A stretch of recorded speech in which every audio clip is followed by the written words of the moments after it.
the presidential election, we have a situation in which the poll numbers for the incumbent president are unprecedentedly bad.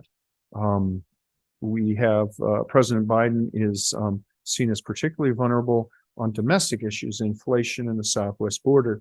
But in terms of U.S. foreign policy, his numbers are also unfavorable. And he also has been polling behind Donald Trump, his most likely challenger, in the key swing states in the U.S. elections. There is a split in his Democratic Party over the war in Gaza.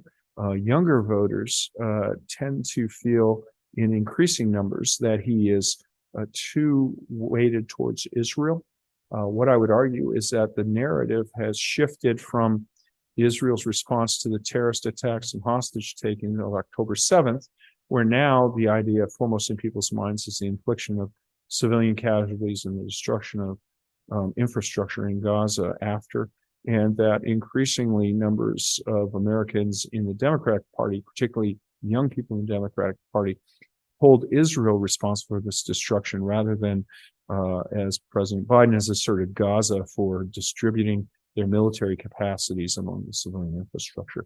So what this comes to is that there is an enthusiasm gap for Biden as he goes into an election, and his missteps, which increasingly seem to be the product of age, are increasingly visible. So he goes in as a somewhat weakened candidate, although going against a likely opponent who is quite possibly going to be a federal convict by the time the election takes place.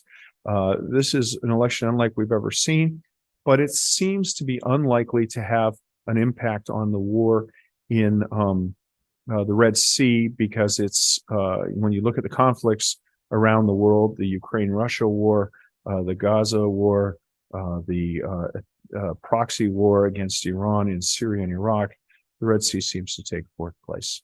So it'll be interesting to see what happens. It's an honor to be here, and I hope that this talk that I gave provides some insight. Thank you.